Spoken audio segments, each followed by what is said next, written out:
का साहित्यविद मनीषा में। तो हम पढ़ रहे हैं बाणभट्ट की आत्मकथा और आज हम पढ़ने वाले हैं बाणभट्ट की आत्मकथा का 13वां उच्छ्वास। तो आइए बिना देरी के शुरू करते हैं 13वां उच्छ्वास। महाराजा धीराज ने मेरे साथ अच्छा व्यवहार नहीं किया। राजसभा से निकलने पर मेरा चित्त क्षोभ और ग्लानि से भर गया था। सूर्यास्त तक मैं व्यर्थ ही पौर विथियों का चक्कर काटता रहा। असल में उस समय मैं अभिभूत था। राजसभा में मैं प्रवेश करके मैंने देखा कि महाराजा धीराज चंद्रकांत मणियों से बने हुए एक सुंदर परियक पर बैठे हुए इस प्रकार सुशोभित हो रहे थे जैसे वज्र के डर से पुंजित कुल पर्वतों के बीच में सुमेरु आसीन हो। नाना भांति के रत्नमय आभरणों की किरणों से उनका शरीर इस प्रकार अनुरंजित हो रहा था मानो सहस्त्र सहस्त्र इंद्रधनुषों ने आच्छादित व्योममंडल में सरस जलधर सुशोभित हो रहा हो। उनके आसन पर्यंक के ऊपर एक पट्ट पवस्त्र का श्वेत चंद्राताप तना हुआ था जिसमें बड़े बड़े मुक्ताओं की झालरें लटक रही थी। चारों कोनों में 4 मणिमय दंडों में सोने की श्रृंखला से यहाँ चंद्रताप बांध दिया गया था। स्वर्ण दंड में बंधे हुए चामर कलाप झले जा रहे थे। एक स्फटिक मणि के गोल पाद पीठ पर महाराज वाम चरण रखे हुए थे। नील मणि से बने हुए कुट्टिम से नीली चोटी रेखा निकलकर सभा मंडल को ईर्षत नील वर्ण से रंगी सी रही थी। महाराज अमृत फेन के समान शुभ्र वर्ण के 2 दुकूल धारण किए हुए थे जिनके आंचलों से गोरोचना के हंस के जोड़े आंक दिए गए थे। अति सुगंधित धवल चंदन से उपलिप्त होने के कारण उनका विशाल वक्ष स्थल श्वेत दिखाई दे रहा था। उस चंदन के उपलेप के ऊपर कमल के आकार का कुमकुम उपलिप्त था जिसे देखकर नवोदित सूर्य किरणों के अंतरालवर्ती कैलाश पर्वत का भ्रम होता था। गज मुक्ताओं से बना एक हार महाराजा धीराज के वक्ष स्थल को घेरकर विराजित हो रहा था। दोनों भुज मूलों ने इंद्रनील मणि द्वारा खचित केयूर बंधे हुए थे जो चंदन की सुगंधि से खिंच आए हुए थे।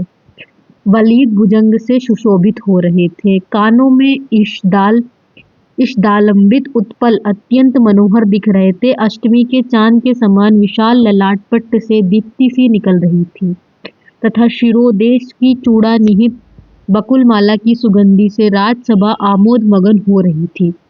मैंने इतना विराट ऐश्वर्य पहले कभी नहीं देखा था, इसलिए मेरे ऊपर इन सब का ऐसा प्रभाव पड़ा कि आज मेरा तेज म्लान हो गया था। महाराज से जब मेरा परिचय कराया गया तो उन्होंने तिरस्कार भरी दृष्टि से मेरी ओर देखा और पास ही पीछे की ओर बैठे हुए मालव राज के पुत्र से कहा, यहाँ परम लंपट व्यक्ति है।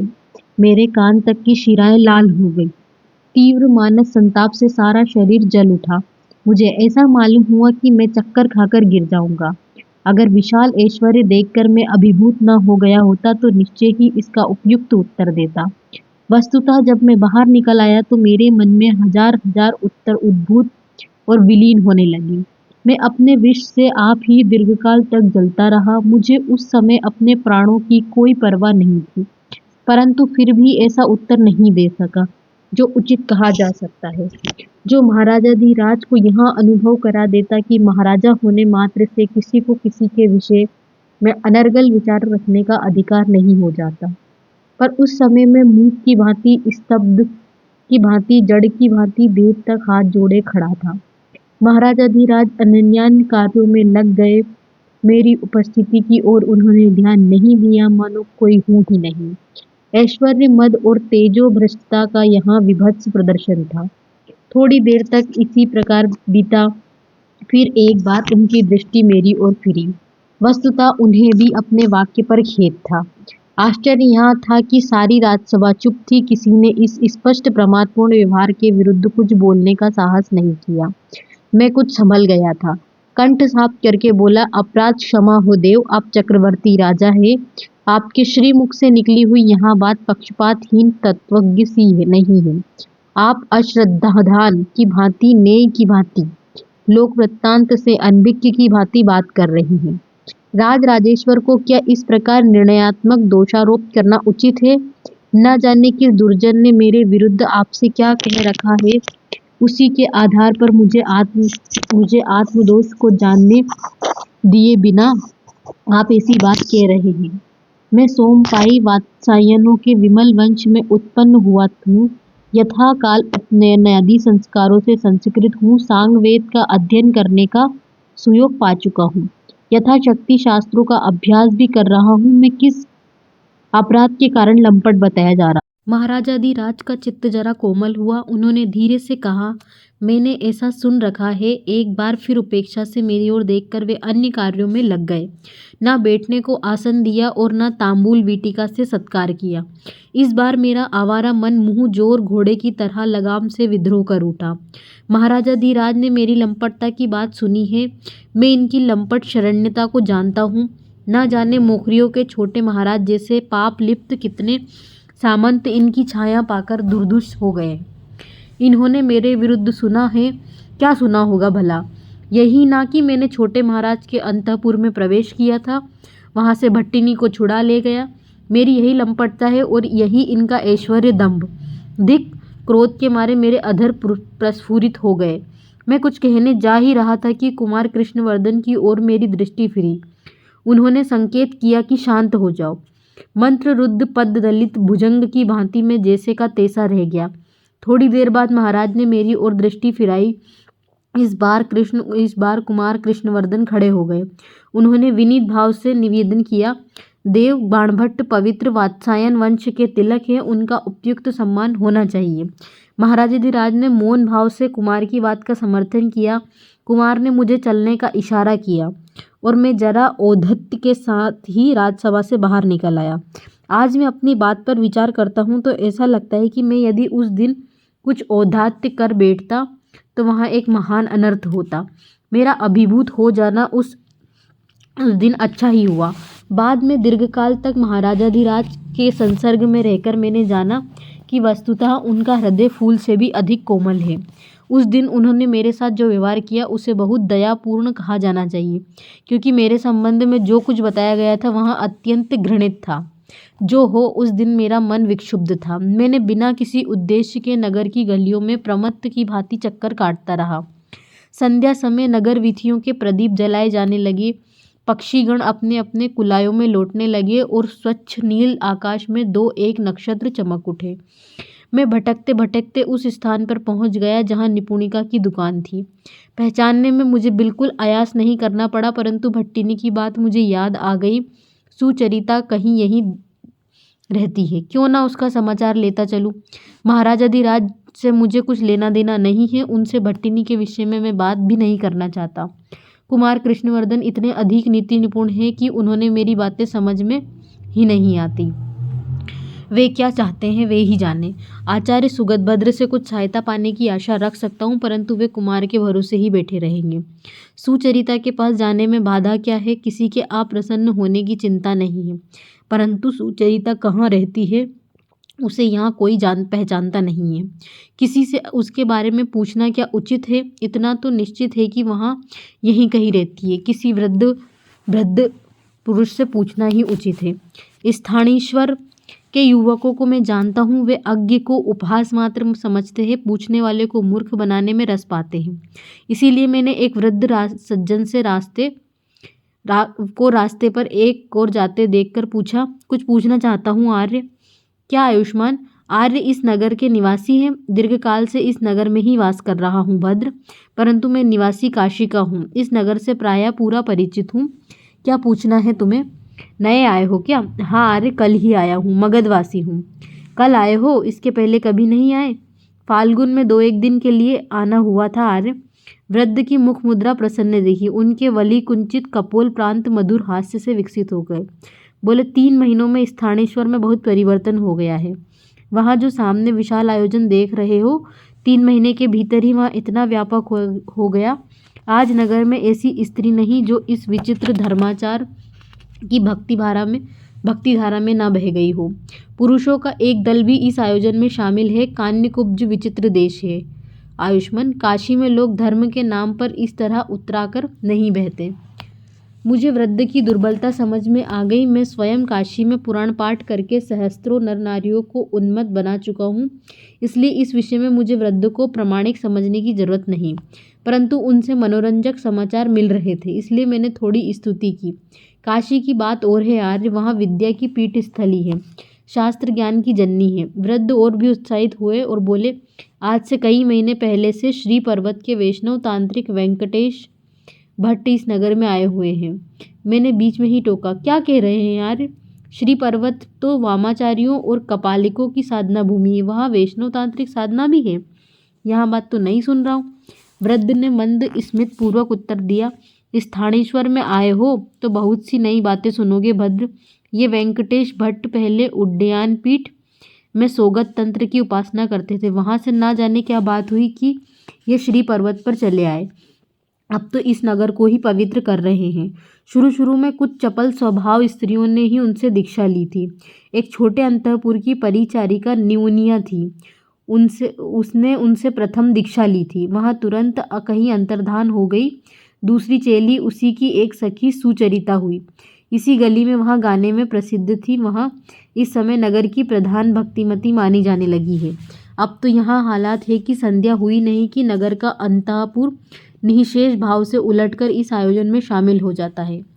कांस्य और करताल के साथ संयमक वाद्य उन्माद का वातावरण पैदा करता है और उसमें सुचरिता के गान मोहिनी मंत्र की तरह सबको मंत्रमुग्ध बना लेते हैं। वेंकटेश भट्ट जब आवेश में नाच उठते हैं तो ऐसा लगता है कि भूतों का राजा आसव पीकर प्रमत्त हो गया है। वहाँ विचित्र धर्म है। आयुष्मान, जाकर एक बार देखो ना, मैंने नम्रतापूर्वक कहा। अवश्य देखूंगा, पर यहाँ सुचरिता पहले क्या करती है यार? वृद्ध हंसे, अपनी उम्र के लोगों से यथार्थ समाचार पा सकते हो भद्र, मैं पक्व केश वृद्ध हूँ। ये वृद्ध इस बार रसाविष्ट हुए। अब की बार उनमें से काशी वासी का भाव स्पष्ट ही प्रकट हो गया। मैंने स्मित पूर्वक उत्तर दिया, क्षमा करे आर्य, मैं देखने जाता हूँ। वृद्ध ने कहा, परंतु तुम तो कुछ पूछना चाहते थे ना भद्र? मुझे जल्दी थी, यही सब बातें पूछनी थी आर्य, कहकर मैंने प्रणाम किया और विदा ली। वृद्ध ने बहुत अधिक सूचना दे दी। मैं सीधे उस विशाल पट मंडप में गया। भीड़ प्रतिक्षण बढ़ती जा रही थी। सचमुच ही आगतों में अधिकांश स्त्रियां थीं। सबके मुख पर भक्ति और उल्लास का भाव था। आचार्य वेंकटेश भट्ट एक चंदन काष्ठ के आसन पर पद्मासन बांधकर बैठे थे। उनके मुख से एक प्रकार का आनंद गदगद भाव प्रकट हो रहा था। आसन के ठीक सामने एक वेदी पर कलश स्थापित था। मैंने आश्चर्य के साथ देखा कि मांस और तंतुल से एक ऊर्ध्वमुख त्रिकोण को आड़े भाव से विद्ध करके अधोमुख त्रिकोण चक्र ठीक उसी प्रकार अंकित था जिस प्रकार शाक्त तंत्रिकाओं का श्री चक्र हुआ करता है। उस चक्र के मध्य में प्रफुल्ल शतदल देखकर तो मैं और भी आश्चर्यचकित रह गया। मैंने अब तक यही समझा था कि ऊर्ध्वमुख त्रिकोण शिव तत्व का प्रतीक है और अधोमुख त्रिकोण शक्ति तत्व का। भागवत संप्रदाय से तो इनका दूर का संबंध भी नहीं है। और यहाँ पद्म तो किसी प्रकार वहाँ नहीं चल सकता, क्योंकि पद्म के साथ वज्र होना चाहिए। ऐसा होता तो सोगत तंत्र ही इसे मान लेते, परंतु यहाँ तो अद्भुत मिश्रण है। मगध का साधारण मनुष्य भी इस अनुष्ठान का विरोध किए बिना न रहता, परंतु कान्यकुब्ज विचित्र देश है। यहाँ बाह्य आचारों में तो तिल मात्र परिवर्तन भी नहीं सहन किया जाता, पर धार्मिक अनुष्ठान में प्रतिदिन नए नए उपादान मिश्रित होते रहते हैं। जो हो है यहाँ बहुत मनोरंजक अनुष्ठान। मुझे और भी आनंद इसलिए अनुभव हो रहा था कि ये ही वेंकटेश भट्ट निपुणिका के गुरु हैं और संभवतः इस प्रकार के अनुष्ठान की आदि संचालिका भी वही रही होगी, परंतु उसने कभी भी मुझसे इसकी चर्चा क्यों नहीं की? होगा कुछ कारण। मैंने और भी ध्यान से चक्र को देखा। केंद्र में जहाँ पद्म था उसके चारों ओर सिंदूर से एक गोल चक्र अंकित था। इस साधना का वज्र यही था क्या? पद्म के ऊपर तांबे का घट स्थापित था। घट के ऊपर आम के पल्लव थे, उनके भी ऊपर एक ताम्र पात्र में जो भरा था। अभी दीप स्थान की क्रिया चल रही थी। आचार्य की दाहिनी और एक वृद्ध पुरोहित मंत्रोच्चार कर रहे थे और एक युवती स्त्री उनकी बताई हुई विधि से क्रिया कर रही थी। मैंने पहले अनुमान से स्थिर किया कि वही सुचरिता होगी। फिर पुरोहित के दीपदान कालीन संकल्प वाक्य से मेरा अनुमान सत्य सिद्ध हुआ। सुचरिता नीचे से ऊपर तक एक शुभ्र कोशेय वस्त्र से समावृत थी। उसका मुख गुरु की ओर था, इसलिए दूर से ठीक ठाक नहीं देख सका। उसका शरीर बहुत पतला था, श्वेत वस्त्र से आच्छादित होने के कारण नारायण की स्मित रेखा के समान दिखाई दे रहा था। उसकी प्रत्येक क्रिया में एक प्रकार का गौरव था। प्रदीपन्यास का संकल्प पठित हो जाने के बाद उसने कलश पर उसे सहज ही नहीं रख दिया। उसने बड़ी सुकुमार भंगी से प्रदीप को उठाया, वाम करतल को त्रिपदाग मुद्रा से मुद्रित किया और प्रदीप के ऊपर उसे दक्षिणामुख घुमाया। सब कुछ उसने अत्यंत सहज भाव से किया। स्पष्ट ही जान पड़ता था कि दीर्घकाल के अभ्यास के कारण उसके हाथ स्वयं घूम रहे थे। बाएं हाथ से उसने आंचल खींचकर गले से लपेट लिया और भक्ति भाव से जानुओं के बल खड़ी हुई। गुरु की पूजा ही उसकी क्रिया का प्रधान अंग जान पड़ता था। गुरु के सामने कई बार प्रदीप घुमाने के बाद वहां खड़ी हो गई और एक बार प्रदक्षिणा करके फिर उसी प्रकार जानुओं पर खड़ी हुई। प्रदक्षिणा के समय उसके हाथ बराबर प्रदीप को भी दक्षिणामुख घुमा रहे थे। इसी समय में उसे अच्छी तरह देख सका। उसका रंग मैला था, परंतु आंखों में अपूर्व माधुर्य था। अधरों पर स्वाभाविक हंसी खिलाने वाला वहाँ धर्म, जिसे सौंदर्य शास्त्री राग कहते हैं, इस गंभीर मुख श्री में भी प्रत्यक्ष हो रहा था। उसकी प्रत्येक अंग भंगिमा से भक्ति की लहर तरंगित हो रही थी। पर अनाड़ी भी समझ सकता था कि वहाँ छायावती रही होगी, क्योंकि उसकी प्रत्येक गति से वक्रिमता और परिपाटी विहित शिष्टाचार प्रकट हो रहे थे। सहृदय लोग जिस रजक गुण को सौभाग्य कहते हैं, जो पुष्प स्थित परिमल के समान रसिक भ्रमरों का आंतरिक प्राकृतिक वशीकरण धर्म है, वहाँ सुचरिता के अपने हिस्से पड़ा था। शोभा और कांति उसके प्रत्येक अंग से निखर रही थी। प्रत्येक पद विक्षेप में औदार्य बिखर रहा था। मुझे तनिक भी संदेह नहीं रहा था कि वर्ण और प्रभा में कंजूसी करने पर भी अनन्यान्य शोभा विधायी धर्मों में विधाता का पक्षपात इस नारी रत्न के ऊपर ही रहा है। इधर की स्त्रियों में प्रक्षेप्य और आवेद्य अलंकारों का बड़ा प्रचलन है, परंतु सुचरिता के कानों में एक चक्रावृत्ति कुंडल के सिवा और कोई आवेद्य अलंकार नहीं था, और प्रक्षेप्य अलंकार तो उसने पहने ही नहीं थे। मंजीर, निपुर या कनक मेखला कुछ भी नहीं। आरोप्य अलंकारों पर उसकी विशेष रुचि जान पड़ती थी, परंतु उनमें भी एक स्वर्ण हार और एक मालती माला के सिवा कुछ नहीं दिखते थे। मालती माला के लिए संभवतः सुचरिता का रंग ही उचित अलंकार था। मैंने कभी मालती माला को इतना मनोहर नहीं देखा। मुझे बार बार वराह मिहिर की बात याद आती रही और मैं उनकी सहृदयता पर मुग्ध हुए बिना नहीं रहा। उन्होंने ठीक ही कहा, स्त्रियां ही रत्नों को भूषित करती हैं। रत्न स्त्रियों को क्या भूषित करेंगे? स्त्रियां तो रत्न के बिना मनोहारिणी होती हैं, परंतु स्त्री का अंग संग पाए बिना रत्न किसी का मन हरण नहीं करते। आज यदि आचार्य वराह मिहिर यहाँ उपस्थित होते तो और भी आगे बढ़कर कहते, धर्म, कर्म, भक्ति, ज्ञान, शांति, सौमनस्य कुछ भी नारी का संस्पर्श पाए बिना मनोहर नहीं होते। नारी देह वहाँ स्पर्श मणि है जो प्रत्येक ईंट पत्थर को सोना बना देती है। मरकट श्लाका की भांति तनवंगी सुचरिता दीप ज्ञान के बाद हाथ जोड़कर गुरु के सामने बैठ गई। फिर विविध उपचारों के साथ नारायण की पूजा शुरू हो गई। पूजा समाप्त होने पर वेंकटेश भट्ट आनंद गदगद स्वर में नारायण की स्तुति गाने लगे। देखते देखते संयमक वाद्य गम गम करने लगा। कांस्य कोठी करताल झंझना उठे। नारायण की स्तुति सहस्त्र सहस्त्र नर नारियों के कंठों से उमड़ पड़ी। मुझे ऐसा लगा कि मैं किसी दूसरे लोक में पहुंच गया हूँ। संगीत और वाद्य का ऐसा मधुर मिश्रण मैंने पहले कभी नहीं देखा था। यहाँ एकदम नई वस्तु थी। धर्म चर्चा का यहाँ अभिनव आयोजन था। वायुमंडल के प्रत्येक स्तर से नारायण की स्तुति मुखरित होती जान पड़ती थी और दिक् चक्रवाल का प्रत्येक कोना संयमक की गंभीर ध्वनि से जगमगा रहा था। देर तक ऐसा ही चलता रहा। फिर एकाएक सब चुप हो गए। गुरु की आज्ञा से सुचरिता ने शंख बजाया। मैं एक बार फिर आश्चर्यचकित रह गया। हमने इधर कहीं भी स्त्रियों को शंख बजाते नहीं देखा था, परंतु यहाँ भजन साधन सब प्रकार से विचित्र था। अब वेंकटेश नाम कीर्तन आरंभ हुआ। वे खड़े हो गए। लंबा भरा हुआ सुगठित शरीर, कपाट की भांति विपुल वक्षस्थल, आजानुलिंबित बाहु, मृदंग मंद्र स्वर, बिना भूमिका के ही उन्होंने कहा, नारायण के चरणारविंद 2-3 पापियों का उद्धार कर चुके हैं, पर उनके नाम ने समस्त जन के निःशेष क्लेश के शमन का व्रत लिया है। मेरे लिए यह विचित्र उपदेश था। मैं इस बात को समझने का प्रयत्न कर रहा था और फिर भावाविष्ट से होकर नारायण नारायण को एक विशेष सुर में गाते गाते नाच उठे। एक बार फिर संयमक गगमगा उठा, कांस्य और करताल झंझना उठे। सहस्त्र सहस्त्र कंठ उसी सुर में नारायण का नाम जपने लगे। गुरु की वहाँ अद्भुत भाव विहल अवस्था, वस्तुतः ही वे एकाध बार बेहोश होकर गिर गए। सुचरिता शुरू से अंत तक निवात निष्कंप दीपशिखा की भांति हाथ जोड़े बैठी रही।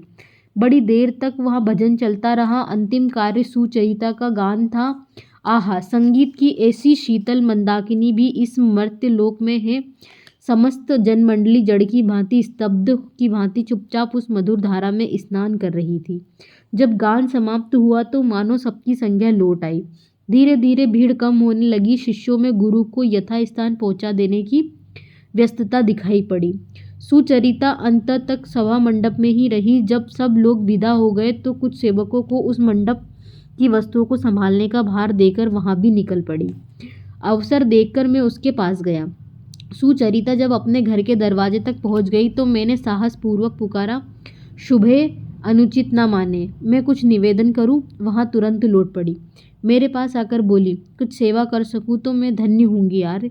क्या आज्ञा है। सुचरिता का सारा शरीर ही छंदों से बना था। उसके वस्त्र, उसके पद विक्षेप, उसका कंठ स्वर, उसकी दृष्टि, सब कुछ छंदों में थे। उसके इस वाक्य में ही वीणा का सा झंकार था। मैं मंत्र मुग्ध की भांति सुनता रहा। थोड़ी देर बाद उसने ही कहा, फिर क्या काम है आर्य, आवहित हूँ। फिर वही झंकार। मेरा रोम रोम पुलकित कदम्ब केसर की भांति उत्कर्ण हो उठा। मैंने देर करना अनुचित समझकर कहा, परदेशी हूँ सुबह, अनुचित कहूँ तो क्षमा करे। क्या निपुणिका नाम की छोटे अंतपुर की परिचारिका आपको जानती है। सुचरिता की बड़ी बड़ी आंखें क्षण भर में धूसर हो गई। उसने मुझे सिर से पैर तक देखा और शंका और अविश्वास के साथ पूछा, आप कहाँ से आ रहे हैं, किसे खोज रहे हैं। मैं सुचरिता हूँ, यही मेरा घर है। इससे अधिक मैं कोई बात आपको नहीं बता सकती। मुझे आप क्षमा करें। शंका का कारण मैं समझ गया। मैंने नम्रतापूर्वक उत्तर दिया, शुभे, इतना ही परिचय मेरे लिए पर्याप्त है। आप सुचरिता देवी है और आपके पास ही मैं यह समाचार लेकर आया हूँ कि आपकी सखी निपुणिका जीवित है। उसने अपने ऊपर जो कार्यभार लिया था उसे करने में वह सफल रही। मुझे इतना ही भर कहना था। इसके बाद अत्र भवती ही प्रणाम है। मैं अपना संदेश दे चुका हूँ, अब विदा होता हूँ। इतना कहकर मैं नम्रतापूर्वक सिर झुकाकर मुड़ा। सुचरिता थोड़ी देर तक चित्रलिखित सी खड़ी रही, फिर धीरे से मुझे पुकारा, भद्र, आप प्रसन्न हो गए क्या। सुनो, मैंने उसी विनम्रता के साथ कहा, कौन पाप तुम्हारे ऊपर अप्रसन्न हो सकता है देवी। तुम्हारे अविश्वास और आशंका का कारण मैं समझ सकता हूँ। सुचरिता ने इधर उधर देखकर कहा, आर्य का नाम जान सकती हूँ। मैंने तुरंत जवाब दिया, मैं बाणभट्ट नाम से प्रसिद्ध हूँ देवी, पर मेरा असली नाम दक्ष भट्ट है। मैं मगध से आ रहा हूँ। नाम सुनते ही सुचरिता ने गले में आंचट लपेटकर हाथ जोड़कर प्रणाम किया। कातर भाव से बोली, अपराध मन में ना लाए आर्य, अज्ञजन का अपराध साधुजन मन में नहीं लाते। मैंने आपका नाम सुना है, यदि आज्ञा हो तो भीतर ही चलकर इस विषय में आर्य से पूछूं। मैंने स्वीकार किया। सुचरिता का छोटा सा घर काफी सुरुचिपूर्ण था। फाटक से राजमार्ग तक गोमय से उपलिप्त भूमि खटित चूर्ण की अभिराम मंडलिकाओं में सुशोभित थी। चौखट के ऊपर क्षीर सागरशयी नारायण की मूर्ति उत्कीर्ण थी और उसे घेरकर एक मनोहर मालती माला सुंदर ढंग से टंगी हुई थी। पार्श्वों में छोटी छोटी वेदिकाओं पर मंगल कलश सुसज्जित थे और मकान के ऊपर सौभाग्य पताका लहरा रही थी। उसने बड़े आग्रह और प्रेम के साथ मुझे अपना आतिथ्य स्वीकार करने का अनुरोध किया। उसके किसी व्यवहार में संकोच या झिझक नहीं थी, फिर भी एक सहज सौकुमार्य के कारण सब कुछ बहुत ही कमनीय मालूम हो रहा था। घर के भीतर सामग्री बहुत कम थी, परंतु उसको इस प्रकार सजाकर रखा गया था कि शोभा निखर पड़ी थी। एक छोटे से गृह में 2 तृणास्तरण बिछे हुए थे। पूर्व प्रांत में गोपाल वासुदेव की मनोहारी मूर्ति थी। उसके एक पार्श्व में धूप वर्तिका जल रही थी। घर में एक दासी थी जिसने प्रदीप आदि जला रखे थे। सुचरिता ने स्वाभाविक सरल स्मित के साथ मुझे एक तृणास्तरण पर बैठने का अनुरोध किया और स्वयं दूसरे आस्तरण पर बैठ गई। थोड़ी देर चुपचाप बैठने रहने के बाद उसने दीर्घ निश्वास लिया और धीरे से बोली, तो यहाँ अभागी अभी जीती है। सुचरिता के प्रत्येक आचरण में एक सहज अभिजात्य का गौरव था। उसके बैठने में, बोलने में, यहाँ तक कि निश्वास लेने में भी एक प्रकार की महनीयता थी। मैं ध्यान से उसे देखता रहा, परंतु वह अपने आप में ही खोई हुई थी। थोड़ी देर बाद उसने फिर शुरू किया, आर्य, आज मेरा अहोभाग्य है जो आपके दर्शन हुए। निपुणिका से आपके बारे में बहुत सुन चुकी हूँ। वहाँ आपका नाम लिए बिना मामूली से मामूली बातचीत भी नहीं चला सकती थी। बहुत दिनों से मैं मन में साधती थी कि आपके दर्शन करूं, पर हम लोगों का ऐसा भाग्य कहाँ। आज नारायण प्रसन्न है, उन्होंने स्वयं आपको मेरे पास भेज दिया। मेरे अविनयपूर्ण आचरण से आपको क्लेश हुआ हो। यहाँ राजाज्ञा बड़ा सतर्क है आर्य। राज्य की ओर से निपुणिका के प्राणदंड का निर्देश है। हाय अभागी, यहाँ कहकर उसने फिर दीर्घ निश्वास लिया। क्षण भर बाद उसने फिर पूछा, आपने उसे कहाँ देखा है आर्य? और आप अपने दीर्घायित काले काले नयनों से मुझे देखने लगी। मैंने संक्षेप में शुरू से अंत तक सारी कथा सुना दी। वहाँ कभी आश्चर्य से और कभी आनंद से उद्भासित होती रही। पूरी कथा सुन लेने के बाद उसने वासुदेव की ओर कृतज्ञता के साथ देखा। फिर मेरी ओर भी उसने अश्रु भरे नयनों से देखकर कहा, मेरा आज अहोभाग्य है जो आपका दर्शन पा सकी हूँ। फिर बड़े संकोच के साथ पूछा, नारायण का प्रसाद ग्रहण करने में आर्य को कोई आपत्ति तो नहीं होगी? मैंने उल्लासपूर्वक उत्तर दिया, कुछ भी आपत्ति नहीं होगी देवी। ब्राह्मण प्रस्तुत है। क्षण भर में सुचरिता का खिन्न गंभीर मुख सरल हास्य से दमक उठा। वहाँ प्रसाद के आयोजन के लिए उठ गई पर मैं अकेला रह गया। मैं ध्यान से ही वासुदेव की मूर्ति देखा। जिस शिल्पी ने इस मनोहारिणी मूर्ति को बनाया था वह निश्चित ही बड़ा निपुण कलाकार था। विद्युतलिका के आधार पर त्रिभंगी मूर्ति एक ही पत्थर से को काटकर बनाई गई थी। विष्णु मूर्ति का यहाँ बिल्कुल नवीन विधान था, क्योंकि त्रिभंगी रूप श्रृंगार रस का व्यंजक है। अब तक मैंने इस प्रकार बनी विष्णु मूर्ति नहीं देखी थी। वासुदेव के गले में कोई माला सी दिख रही थी। सामने एक अष्टदल पद्म के भीतर उसी प्रकार ऊर्ध्वमुख और अधोमुख त्रिकोण अंकित थे। जिस प्रकार सायंकाल की उपासना के समय कलश स्थापन के लिए अंकित यंत्र से मैंने देखा था, पद्म के भीतर वज्र था और बाहर चतुर्द्वार। अंकन की भंगी बड़ी ही मनोहर थी। मैंने जरा और भी निकट जाकर देखा तो आश्चर्य से स्तंभित रह गया। इस यंत्र के भीतर नाना रूप बीजों के विन्यास के बाद काम गायत्री लिखी हुई थी। एक बार मैं उस वासुदेव की ओर देखता था और एक बार इस गायत्री की ओर। यहाँ कैसा विचित्र मिश्रण है! क्या यहाँ काम मूर्ति है? यहाँ तो हो नहीं सकता। मैं क्या देख रहा हूँ? विष्णु मूर्ति और काम गायत्री। ओम काम देवाय विद्महे पुष्पबाणाय धीमहि तन्नो प्रचोदयात्। मैं कुछ समझ नहीं सका। ध्यान से वासुदेव की मूर्ति को देखने लगा। मैं जिस समय इस प्रकार आश्चर्य और विस्मय से उन्मथित बैठा था, ठीक उसी समय सुचरिता ने गृह में प्रवेश किया। वह स्नान करके लौटी थी। प्रत्यग्र स्नान ने उसकी कांति निखार दी थी। उसने घन मेचक केश पाश कपोल देश को घेरकर सुशोभित हो रहे थे।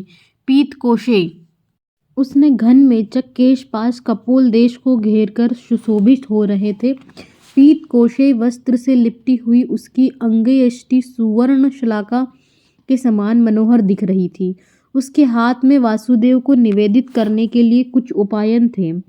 चांदी की थाली में उस उपायन को सजाया गया था। गोल उज्ज्वल थाल हाथ में लिए हुए इस प्रकार सुशोभित हो रही थी मानो स पुष्पा चंद्र मल्लिका हो। उसके दाहिने हाथ में एक तांबे का भृंगार था। वह मूर्तिमती भक्ति की भांति विग्रहवती शोभा की भांति प्रत्यक्ष आविर्भात लक्ष्मी की भांति और अनुरागवती संध्या की भांति हृदय को एक अपूर्व रस से सिक्त कर रही थी। मुझे उस अवस्था में बैठा देख वहाँ कुछ झेप गई। मैं भी थोड़ा लज्जित हुआ। फिर मैं धीरे से अपने आसन पर बैठ गया। सुचरिता ने भक्तिपूर्वक उपायनों को वासुदेव के चरणों में रख दिया। गले में आंचल लपेटकर जानुपात पूर्वक प्रणाम किया। थोड़ी देर बाद ध्यान गदगद होकर उसकी प्रकार बनी रही। वहाँ निर्निमेष भाव से वासुदेव की ओर देखती रही। ऐसा मालूम हुआ कि वासुदेव उस नील कमल माला की सी दृष्टि से बंधकर प्रसन्न हुए। सुचरिता का भाव समुज्ज्वल मुखमंडल आनंदाश्रु से सिक्त हो गया। ना कोई मंत्र पढ़ा गया, ना कोई स्तुति गाई गई और ना ही कोई अन्य विधि की गई। केवल मानस निवेदन के साथ यहाँ पूजा समाप्त हुई। आदि से अंत तक उसमें एक विचित्र गरिमा भरी रही। सुचरिता ने जब पाद्य अर्घ्य देकर मुझे आसन पर बिठाया तो मैंने विनीत भाव से पूछा, शुभे, मन में कुछ अन्यथा न समझो तो एक बात जानना चाहता हूँ। सुचरिता ने प्रीति और उत्साह के साथ कहा, मैं अज्ञ हूँ आर्य, पर कुछ सेवा करने योग्य हूँ तो उठा नहीं रखूंगी।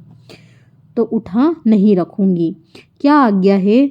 सुचरिता की बड़ी बड़ी आंखें उत्सुकता से भर गई। मैंने विनीत भाव से पूछा, इस वासुदेव की मूर्ति के पूजन आराधन के विषय में जानना चाहूँगा। मैं आज संध्या से ही इस रहस्य को समझना चाहता हूँ देवी, पर मेरे मन में संदेह पर संदेह जमा होते जा रहे हैं। समाधान कुछ नहीं सूझता। सुचरिता की आंखें एक विचित्र आनंद ज्योति से प्रदीप्त हो उठी। बोली, मैं भी नहीं समझती आर्य, परंतु इतना जानती हूँ कि आज से 3 महीने पूर्व तक मैं अपने पति को पाप लिप्त समझती थी। अब मेरे चित्त का वहाँ विकल्प दूर हो गया है। आप मेरे गुरुदेव से इसका अर्थ पूछे, वे ठीक ठीक बता सकेंगे। सुचरिता की बात का मैंने कोई उत्तर नहीं दिया, केवल आश्चर्य से उसकी ओर देखता रहा। थोड़ी देर तक वहाँ अभिभूत सी बैठी रही और फिर धीरे धीरे बोली, मानव देह केवल दंड भोगने के लिए नहीं है आर्य, यहाँ विधाता की सर्वोत्तम सृष्टि है। यहाँ नारायण का पवित्र मंदिर है। पहले इस बात को समझ गई होती तो इतना परिताप नहीं भोगना पड़ता।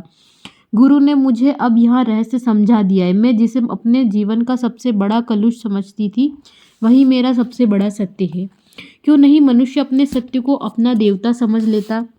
आर्य, सुचरिता की आंखें नीचे झुकी हुई थी। वहाँ मेरे लिए आसन और आचमनीय आदि सजा रही थी। उसकी झुकी हुई आंखें और मनोरम मालूम हो रही थी। सिर्फ एक बार उसने मेरी ओर आंख उठाकर देखा। मैं और भी सुनने को उत्सुक था। उसकी बातें मेरी समझ में एकदम नहीं आ रही थी, परंतु उसके प्रत्येक शब्द में एक ऐसी गुरुता थी कि मैं उसे गहन शास्त्र वाक्य की मर्यादा के साथ सुन रहा था। अपने प्रश्न का उत्तर वहाँ नहीं चाहती थी। उत्तर उसे मिल चुका था। यहाँ प्रमाद है आर्य कि यहाँ शरीर नरक का साधन है, यही बैकुंठ है। इसी को आश्रय करके नारायण अपनी आनंद लीला प्रकट कर रहे हैं। आनंद से ही यहाँ भुवन मंडल उद्भासित है। आनंद से ही विधाता ने सृष्टि उत्पन्न की है। आनंद ही उसका उद्गम है, आनंद ही उसका लक्ष्य है। लीला के सिवा इस दृष्टि का और क्या प्रयोजन हो सकता है आर्य? हाय गुरु, पहले यहाँ बात मुझे क्यों नहीं समझ आई? सुचरिता का प्रदीप्त मुख और भी उज्जवल हो गया। उसे कहने में आनंद मिल रहा था, परंतु उसका प्रत्येक शब्द मेरे लिए दुर्बोध्य था। मुझे ऐसा लग रहा था कि उसके शब्दों के अंतराल में कुछ और है जो उसे गदगद बनाए हुए हैं। आसन सजा लेने के बाद उसने मुझे उस पर बैठने को कहा। मैंने चुपचाप आदेश का पालन किया। प्रसाद में कुछ फल और मिष्ठान थे। सुचरिता के परिवेशन में भी एक अपना कुमार्य था। कल्पलता के किसलयों से अभिलषित फल जब च्वयित होता होगा तो कुछ ऐसा ही मनोहर होता होगा। आंखों में आनंदाश्रु डबडबा आए थे। उसे अलौकिक तृप्ति हो रही थी। मैंने स्मित पूर्वक कहा, नारायण का प्रसाद पाकर आज कृतार्थ हूँ देवी। नारायण भी इस उपायन को पाकर निश्चित ही कृतार्थ हुए होंगे। सुचरिता का कंठ बाष्परुद्ध था। उसे बोलने में थोड़ा आयास करना पड़ा, परंतु उसके प्रदीप्त मुखमंडल से आनंद उल्लसित हो रहा था। आर्द्र स्मित के साथ उसने कहा, आर्य, नारायण मनुष्य के बाहर तो नहीं रहते ना। तुम प्रसन्न हो तो निश्चित ही नारायण प्रसन्न है। तुम नारायण के ही तो रूप हो आर्य। फिर वहाँ आकर्ण उन्मा हो गई। सिक्त आंखों से वासुदेव की ओर देखकर अपने आप से ही कहने लगी, मन बड़ा पापी है गुरुदेव। कब वहाँ मनुष्य को नारायण के रूप में देखेगा। क्षण भर तक कोई खोई सी रहकर उसने मेरी ओर मुंह किया। अधरों पर सरल स्मित रेखा खेल रही थी, कपोल पाली स्फुरित हो रही थी और आंखें अश्रुपूर्ण थी। मेरी ओर देखकर उसने पूछा, भट्टिनी का क्या करोगे आर्य? मैं क्या उत्तर दूं, कुछ सूझा नहीं। वातावरण भक्ति और श्रद्धा से इस प्रकार पर्याप्त था कि मुंह से अनायास निकल गया, नारायण करेंगे देवी, हम तो निमित्त मात्र हैं। सुचरिता ने आश्वस्त होकर कहा, हाँ, नारायण ही इस नाव के कर्णधार है, हम तो तूफान देखकर बेकार ही हाय हाय करने वाले जीव हैं। मन क्यों नहीं समझ पाता कि आर्य कि वह किसी कार्य का उत्तरदायी नहीं है। वासुदेव के रहते इतना वृथा सोच क्यों करता है वहाँ। फिर वहाँ देर तक चुपचाप बैठी रही। रात अधिक बीत चुकी थी। मैंने चलने की अनुमति मांगी। सुचरिता को अनुमति देने में व्यथा हुई, पर कुछ बोली नहीं। बाहरी फाटक तक आई और अंतिम नमस्कार के बाद कातर स्वर में बोली, कल सूर्यास्त के पूर्व आर्य के दर्शन पा सकूंगी ना? मैंने उत्साह के साथ कहा, अवश्य देवी, और कुमार कृष्णवर्धन की अतिथिशाला की ओर चल पड़ा। रास्ते में मेरा मन बराबर सुचरिता के विषय में ही सोचता रहा। मैं अभी तक पूरा परिचय नहीं पा सका हूँ। इससे सहज ही समझ चुका हूँ कि वहाँ श्रद्धास्पद महिला है, परंतु उस काशीवासी वृद्ध ने क्या कहना चाहा था? क्या सुचरिता के विषय में स्थानीश्वर में भ्रांत धारणाएं फैली हुई हैं? कुछ समझ नहीं सका। थोड़ी देर बाद अपने विश्राम स्थल पर पहुंचा तो मालूम हुआ कि अत्यंत आवश्यक पत्र लेकर कुमार का दूत दीर्घकाल से मेरी प्रतीक्षा कर रहा है। 3 पत्र एक शोम वस्त्र की सुंदर प्रतोलिका में लिपटे हुए थे। मैंने सावधानी से प्रतोलिका को खोला। भीतर कर्पूर काष्ठ की मनोहर पाटी थी, जिसके चारों ओर लाक्षा रस से कल्पवल्ली अंकित की गई थी। मध्य भाग में महाराजाधिराज श्री हर्षदेव की मूर्ति की मुद्रा थी। मैं आश्चर्य और औत्सुक्य से अभिभूत हो गया। पाटी के नीचे भूर्ज पत्र की पंचभंजी 5 तहों से लपेटी हुई पत्रिका थी। 5 तह देखकर ही मैं समझ गया कि पत्रिका मित्रता स्थापित करने के उद्देश्य से लिखी गई है। बड़े आग्रह से मैंने उसे खोला। यह महाराजाधिराज का आदेश पत्र था। मैं उनका सभा पंडित नियुक्त हुआ हूँ और मुझे सम्राट के हाथ से तांबूल वीटक पाने का सौभाग्य प्राप्त हुआ है। मुझे कल प्रातःकाल राज पंडित के वेश में उपस्थित होने का आदेश है। यह पढ़कर मेरे आश्चर्य का ठिकाना नहीं रहा कि मैं सम्राट का विश्वस्त प्रतिनिधि बनने का सम्मान पा सका हूँ। आज जिस व्यक्ति को सम्राट ने लंपट कहकर तिरस्कृत किया है, वही कल से सम्राट का विश्वास पात्र प्रतिनिधि हो सकेगा। मैंने आश्चर्य और कुतूहल के साथ दूसरा पत्र खोला। इसमें 4 भांज थे। मैं पहला जरा सकपकाया। 4 भांज का पत्र तो अधीनस्थ सामंत का पद गौरव बढ़ाने के लिए लिखा जाता है। मैं कब महाराजाधिराज का सामंत था, परंतु पत्र पढ़ने पर मालूम हुआ यह भद्रेश्वर दुर्ग के सामंत लौरिक देव के नाम पर है। सम्राट ने उन्हें चरणार्द्री के पूर्व गंगा के उत्तर तटस्थ प्रदेशों का प्रधान सामंत बनाकर अपना प्रसाद प्रकट किया है और सम्राट के विश्वसनीय प्रतिनिधि वात्सायन वंशीय बाणभट्ट को यथोचित सम्मान और सहाय्य देने का आदेश दिया है। यह दूसरी प्रहेलिका है। मैंने तीसरा पत्र खोला। इस पर कुमार की मुद्रा थी। उन्होंने महासंधि विग्रहिका पद से सम्राट के विश्वस्त सभापद वात्सायन वंशीय पंडित बाणभट्ट को आवश्यक कार्य से कल प्रातःकाल मिलने का अनुरोध किया है। मुझे इतना समझने में देर नहीं लगी कि कुमार ने कोई बड़ा सा कूटनीतिक दांव चलने का संकल्प किया है और मैं उसमें निमित्त बनने जा रहा हूँ। परंतु मुझे शंका बिल्कुल नहीं हुई, प्रसन्नता भी नहीं हुई। मैं पहली बार अनुभव कर सका कि बाणभट्ट चाहे जैसा भी आवारा क्यों न हो, भट्टिनी की सेवा का अवसर पाने के कारण वह राजनीति की दृष्टि में महत्वपूर्ण हो गया है। यह हर्ष की बात नहीं है, विषाद की भी नहीं है। मैं निश्चिंत होकर शयनिये पर लेटा और अधिक शीघ्र निद्रित हो गया। प्रातःकाल स्नानादि से निवृत्त होकर कुमार के आवास पर पहुंचा। वे पहले से ही मेरी प्रतीक्षा कर रहे थे। बड़े आदर और सम्मान के साथ उन्होंने मुझे आसन दिया। जरा मुस्कुराते हुए बोले, महाराजाधिराज का आदेश तो तुम्हें मिल गया है ना भट्ट? मैंने विनीत भाव से सिर हिलाकर स्वीकार किया। कुमार बोले, मुझे इस कार्य को सिद्ध करने के लिए बहुत सी मिथ्या बातों की रचना करनी पड़ी है, परंतु तुम्हें इस अन्यथा न समझना। मैंने जो कुछ किया है यहाँ आर्यावर्त की विनाश के गर्त से रक्षा करेगा। भेड़ियों के समान निगृण और चींटियों से भी अधिक संघबद्ध प्रत्यंत दस्यु सीमांत पर फिर एकत्रित हो रहे हैं। फिर आर्यावत के देव मंदिर और विहार, वृद्ध, बालक, साधु, स्त्रियां, ब्राह्मण और श्रमण के सत्यानाश के बवंडर के शिकार होने वाले हैं। आज गुप्तों का प्रताप अस्मित है। दुर्मद योद्धेय उत्पाटित दंत व्याघ्र की भांति हीन दर्प हो गए हैं। मोखरियों का विक्रमानल निर्वापित हो गया है। केवल कान्यकुब्ज का साम्राज्य ही आज इस विनाश से आर्यावर्त को बचा सकता है। परंतु देखो भट्ट, एक बार यदि दस्युओं ने गिरिवर्त्म लांघकर मैदान में प्रवेश किया तो उन्हें रोकना कठिन हो जाएगा।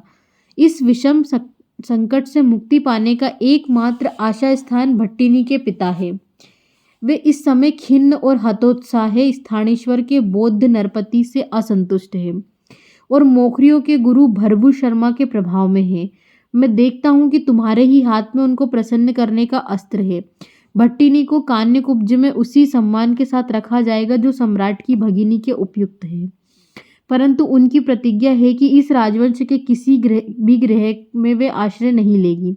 बोलो भट्ट, क्या हुआ है? मैं थोड़ी देर तक अभिभूत की भांति ताकता रहा।